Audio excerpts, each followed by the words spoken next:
meeting des experts. Deuxième partie, on va consacrer cette partie au portrait.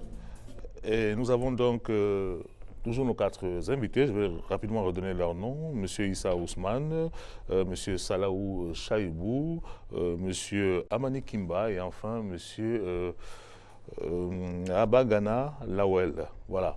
Alors le portrait, ça va être plutôt 2 personnalités. Nous allons croiser leur profil en vous présentant déjà Monsieur Mahaman Ousmane, qui est un ancien président de la République. Il a même été après président de l'Assemblée nationale. Et là, il se présente pour la 6e fois pour cette élection présidentielle. On regarde ce portrait tout de suite et on revient. L'amélioration de la sécurité alimentaire, la lutte contre la pauvreté, voici entre autres ce qui tient à cœur Mahaman Ousmane, candidat à l'élection présidentielle du Niger. À la tête de la Convention démocratique et sociale d'aspiration social-démocrate qu'il a fondée 2 ans plus tôt, il se fait élire président du Niger le 27 mars 1993 lors de la première élection démocratique du pays. Mais il sera renversé le 27 janvier 1996 par un coup d'État militaire mené par le colonel Ibrahim Baré Maïnassara. Pendant longtemps, il rémunérera difficilement cette éviction. Aujourd'hui investi candidat du mouvement nigérien pour le renouveau démocratique, le MNRD en Kouri, pour les élections présidentielles, ces meetings sont des procès en règle contre le régime actuel de Issoufou Mahamadou. Qu'il est aisé de constater qu'il n'y a rien d'étonnant que Issoufou Mahamadou ait conduit le Niger à la situation du dernier pays de la planète. Pas les pays en tant que tels qui sont évalués. Non, c'est le résultat de la gestion de ceux qui gèrent le pays. Le programme qu'il propose aux Nigériens en cas d'élection à la présidence est évalué à 7 000 milliards de francs CFA. La lutte contre le chômage y figure en bonne place. Un programme qui se décline en 7 points fondamentaux, touchant tous les secteurs de la vie nationale, ainsi que les aspects de ses relations internationales. Un programme permettant de créer de nouvelles espérances et de créer la prospérité au Niger. Âgé de 66 ans, Mahaman Ousmane est un ingénieur statisticien économiste de formation. Début novembre 2015, il a été exclu de la Convention démocratique au profit de Abdou Labo, son ancien compagnon de route. Mahaman Ousmane est candidat pour la 6e fois au scrutin présidentiel. Alors vous l'avez bien compris, hein, la raison pour laquelle nous allons croiser ce portrait avec celui de M. Abdou Labo, c'est parce qu'il faisait partie de la même parti politique et il y a eu cette exclusion. On va donc regarder tout de suite le portrait de M. Abdou Labo qui représentera le CDS au scrutin présidentiel. Abdou Labo, candidat à la présidentielle du Niger.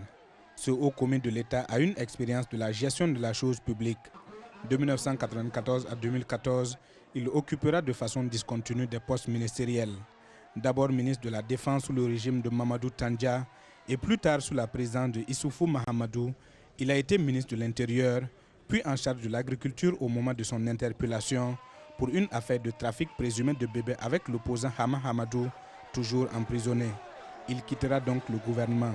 Aujourd'hui investi sous la bannière du parti de la Convention démocratique et sociale, la CDS Rahama, il dit avoir un projet pour son pays. J'envisage dans mon programme de créer de nouvelles unités industrielles basées sur l'agroalimentaire, promouvoir des petites et moyennes entreprises de bâtiments et travaux publics, de commerce et de services qui favoriseront la création de nombreux emplois pour les jeunes. Ingénieur de la navigation aérienne, il est membre du bureau politique national de la CDS Rahama depuis le congrès constitutif du dit parti en janvier 1991.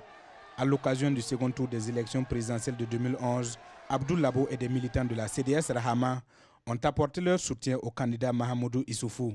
S'il est élu au soir du 21 février 2016, le candidat de la CDS Rahama a déjà fixé ses priorités. Le CDS Rahama s'emploiera à instituer un système permanent de protection sociale pour tous, à mener une véritable extension de la couverture sanitaire avec la transformation progressive de tous les CSI de type 1 en type 2, accompagnés d'équipements à deux poids, tout en assurant leur entretien et leur maintenance. Né en 1950 à Ngigmi dans la région de Difa, à l'extrême est du Niger, Abdoul Labo dispute depuis 2 ans la tête du parti avec Mahaman Ousmane, qui a dirigé le pays entre 1993 et 1996. Début novembre 2015 et sur décision de justice, il a ravi le parti des mains de son ancien compagnon. Il faut rappeler que Abdoul Labo brigue pour la première fois la magistrature suprême du Niger. Alors, M. Issa Ousmane, vous êtes ici le représentant de M. Abdou Labo. Qu'est-ce qui s'est passé pour que les deux anciens amis politiques puissent se séparer? Qu'est-ce qui s'est passé? Oui, c'est bien de dire les deux amis politiques. Bon, juste un correctif. La Convention démocratique et sociale n'a pas été fondée par Maman Ousmane, mais elle a été fondée par un groupe d'amis, de camarades plutôt, et maintenant qui ont élu Maman Ousmane comme président de la CDS. Donc ce n'est pas un parti qu'il a fondé. Ensuite, qu'est-ce qui s'est passé pour que l'on arrive à la situation d'aujourd'hui? C'est qu'en 2010, donc en juillet 2010, il y a eu un accord entre les partis du FRDD, à partir duquel ils s'engageaient à soutenir celui qui serait le mieux positionné au niveau des élections de 2010.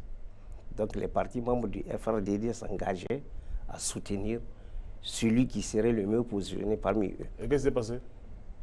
Ben, au congrès de la CDS Rama pour l'investiture de son candidat à ces élections, le président Maman Ousmane à l'époque avait signé des engagements où il reconnaissait quand même de soutenir, de respecter cet engagement.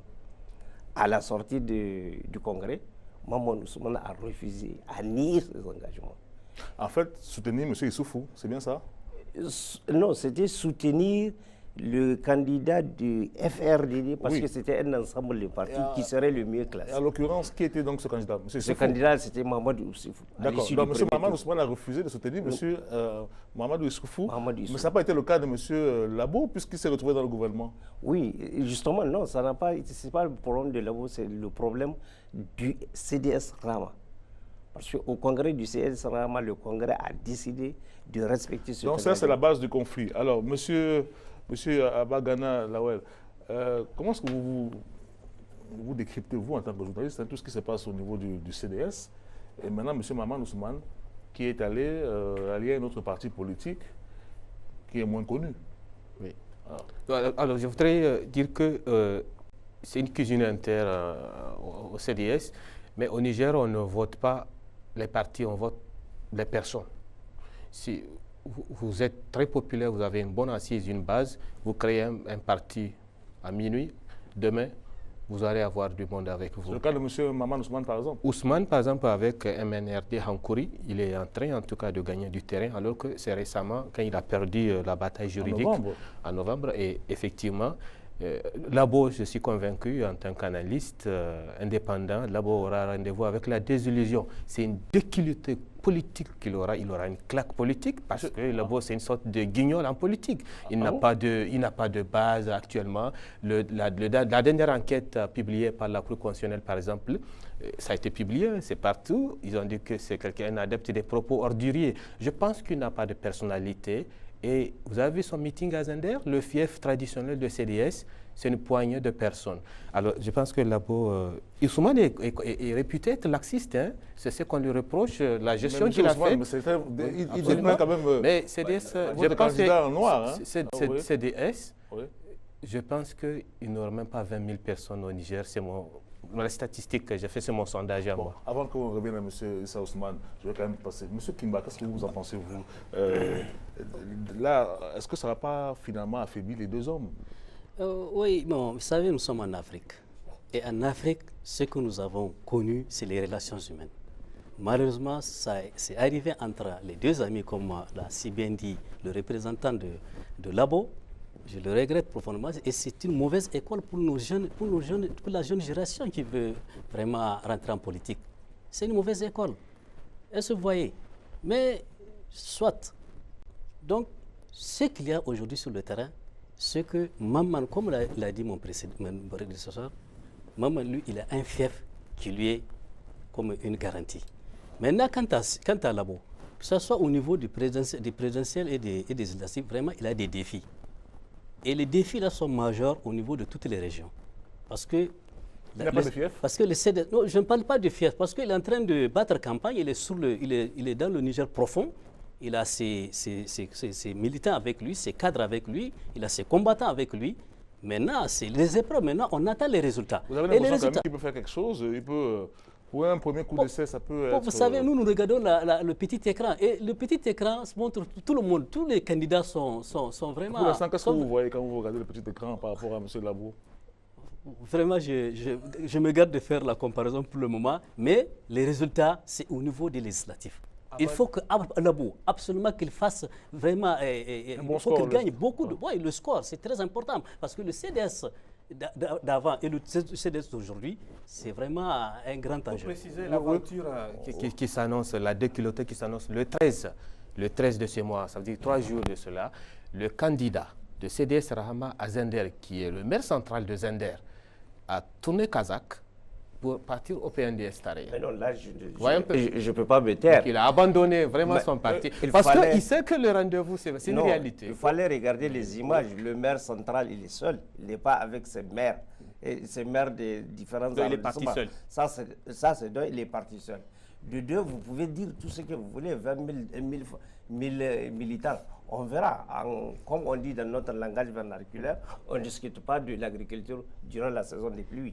Nous sommes à quelques jours. On n'aurait pas son coq le jour du marché aussi. Donc on aura les résultats, Inch'Allah, le 21. Labo n'est pas parti seul. C'est malheureusement la connotation que Maman Ousmane a voulu donner.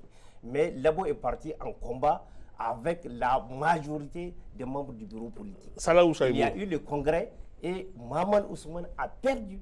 Il a perdu au congrès. La bataille. En tout cas, au congrès de 2010, lorsque nous sommes allés pour les élections. Je vais quand même équilibrer. Parce qu'il a repris 2 fois. Lorsque nous sommes allés au congrès de 2010, Maman Ousmane n'a pas voulu des élections parce qu'il savait en ce moment qu'il serait battu. Il a accepté toutes les conditions que d'ailleurs les journalistes ont appelées, les 10 commandements de Abdou Labo. Maman Ousmane a signé. Donc Labo est très populaire, en résumé, c'est ça? Monsieur Saïbou, que nous allons avoir le résultat que nous... C'est même un défi pour la CDS. Très bon, voilà, c'est un défi. Monsieur Salaou Saïbou, mais Monsieur Labo, il a quand même un parcours qui a été assez controversé. Là, il est sorti du gouvernement pour aller... il a fait un tour par la case prison. À cause de l'affaire présumée des bébés, du trafic des bébés.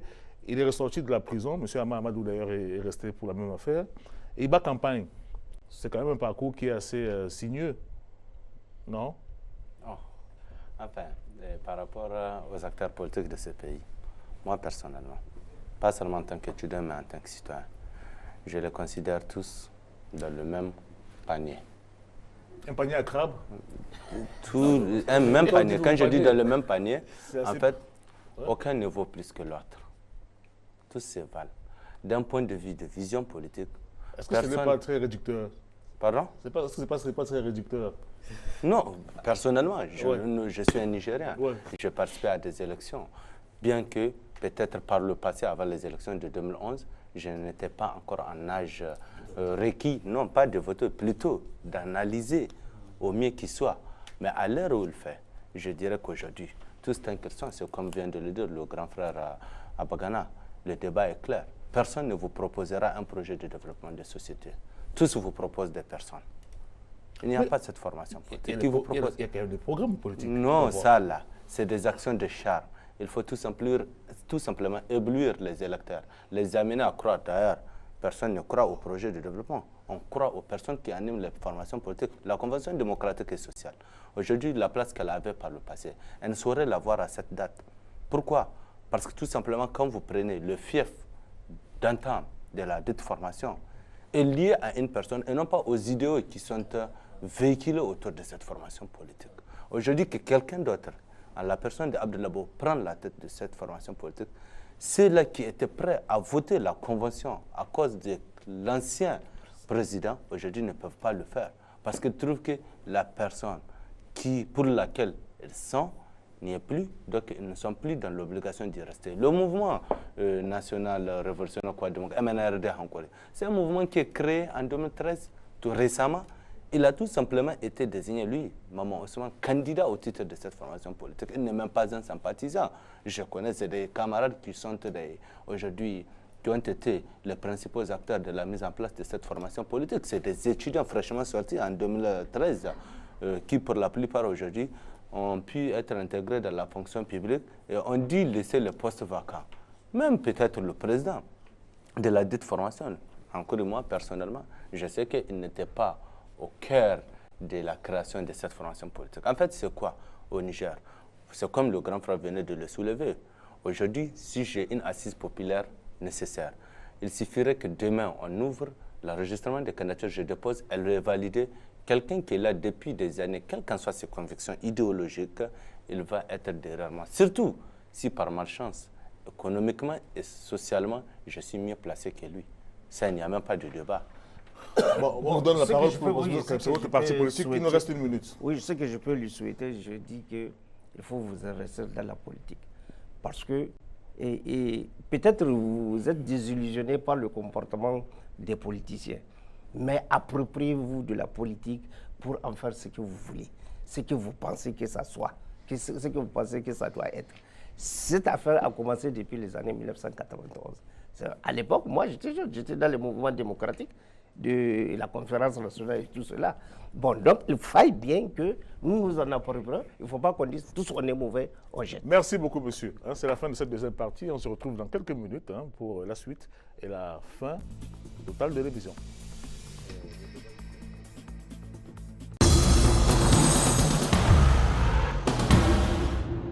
Mesdames et messieurs, c'est la troisième et dernière partie du débriefing des experts. Nous sommes toujours avec nos 4 invités, avec Issa Ousmane, Abagana Lawel, avec Salaou Chaibou et Amani Kimba. On va donc parler dans cette troisième partie de l'élevage et du développement agricole, des secteurs très importants dans un pays qui est en proie à une démographie galopante et une insécurité alimentaire renforcée par la désertification. Et les données officielles, monsieur, montrent que dans ce pays, depuis quelques années, le budget général de l'État du Niger a enregistré, grâce aux ressources minières, une hausse importante, déjà à partir de 2007. Est-ce que vous avez l'impression que cette hausse des revenus de l'État a été répercutée sur le secteur agropastoral? Monsieur Kimba. Merci.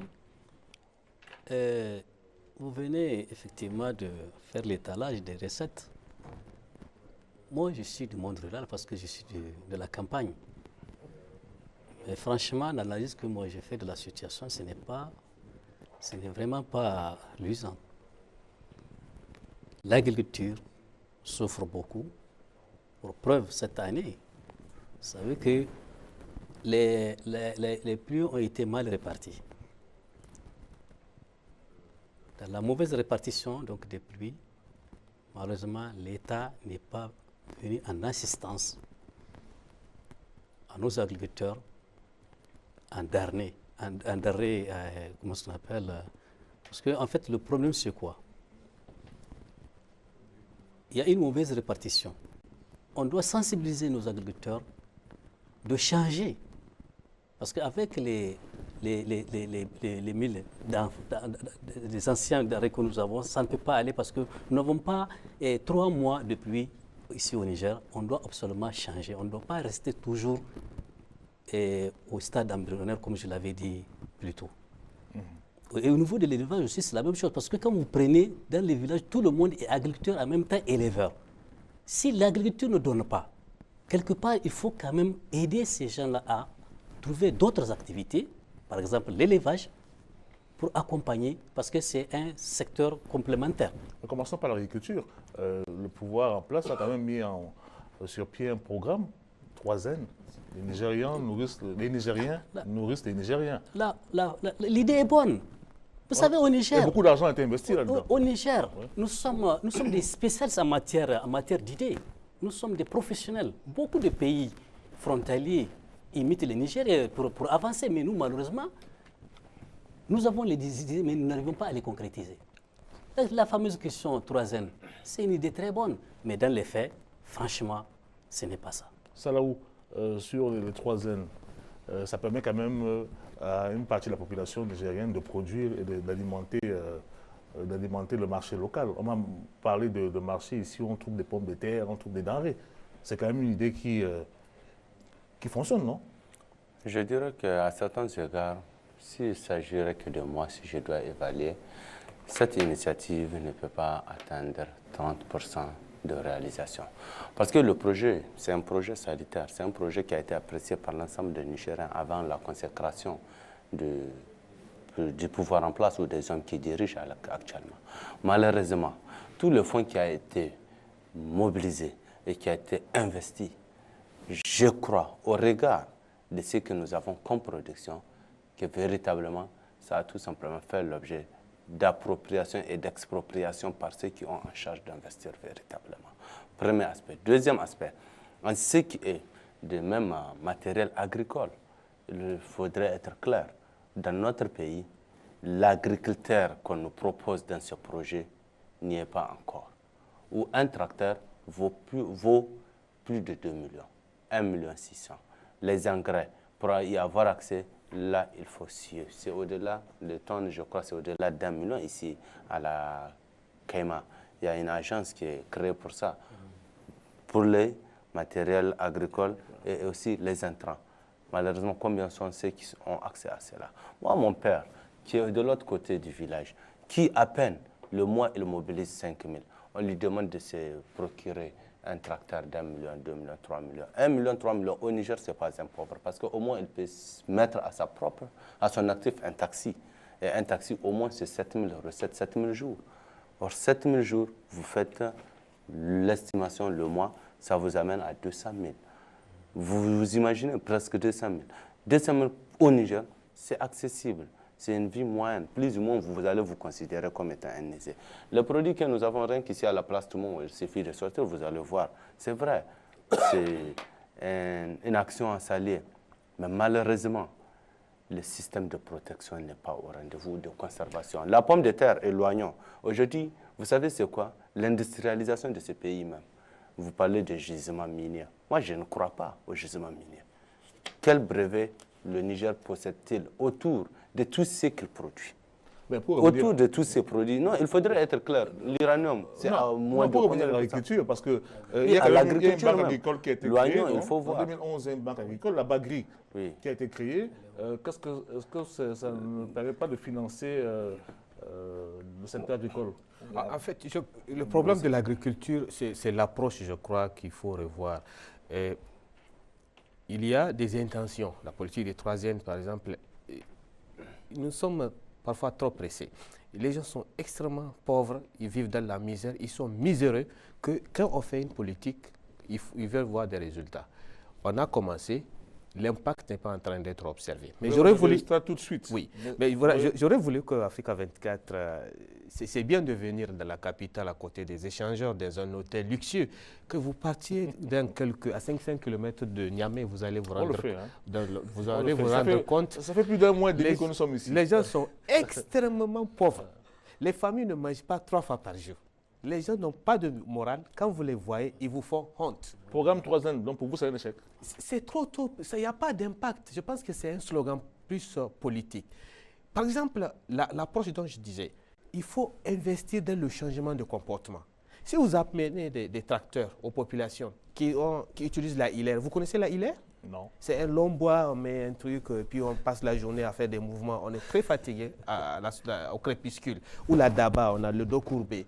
Toute la journée. Il faut moderniser. Il faut moderniser, mais même si vous amenez un tracteur chez le paysan qui est habitué à utiliser la daba, il ne va pas l'utiliser. Il faut le préparer à l'utiliser. Il faut revoir l'approche. Les projets de développement qui investissent, qui interviennent dans le domaine agricole, c'est une sorte de business. Un projet vient dans une région qui a tous les défis, par exemple, agricoles, la terre et consorts. 2 ans, 3 ans d'impact, il n'y aura pas d'impact.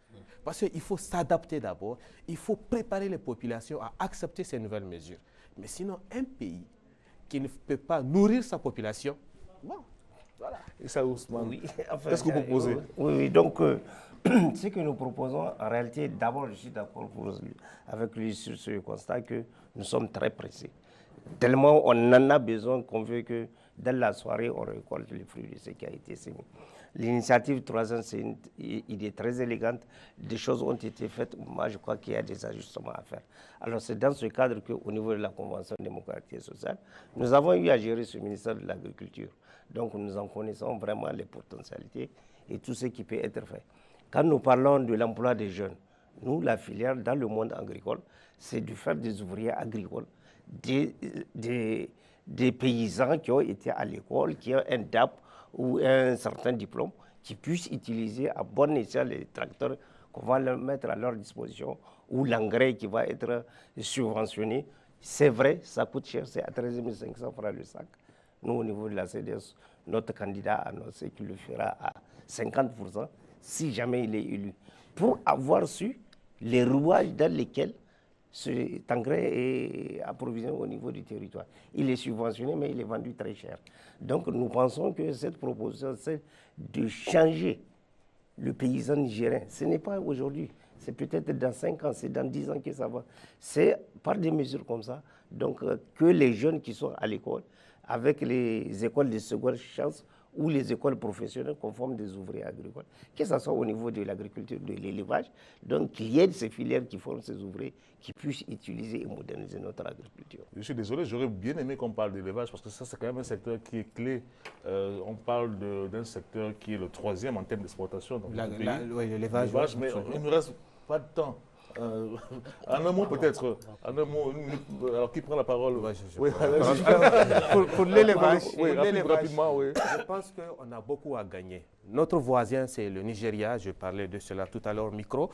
200 millions de consommateurs, si on investit dans l'élevage, ils ont besoin de la viande, alors nous n'avons pas de problème d'écoulement de nos produits. On va créer beaucoup d'industries dans ce domaine, on va employer beaucoup de personnes et je pense que le Niger aura des valeurs ajoutées dans ce sens. Vous aussi, vous avez un mot à dire sur l'élevage? Oui, effectivement, quand nous disons que c'est vraiment qu'il fasse ces ouvriers agricoles, et c'est pour effectivement exploiter cette chance que nous avons d'avoir à nos côtés un marché quand même de 200 millions d'individus. Et le bétail nigérien, c'est quand même un bétail qui est très, très prisé. Et très prisé, et vous exportez moi, je voudrais juste hors du pays. Qu'autant de Kounché mobilisait les 2 tiers du budget, c'est de l'élevage. Mais aujourd'hui, l'élevage n'a pas... Les 2 tiers du budget? Les 2 tiers du budget, c'est l'élevage qui apporte ça. Mais aujourd'hui, allez-y voir dans le budget, qu'est-ce que l'élevage apporte? Presque rien du tout.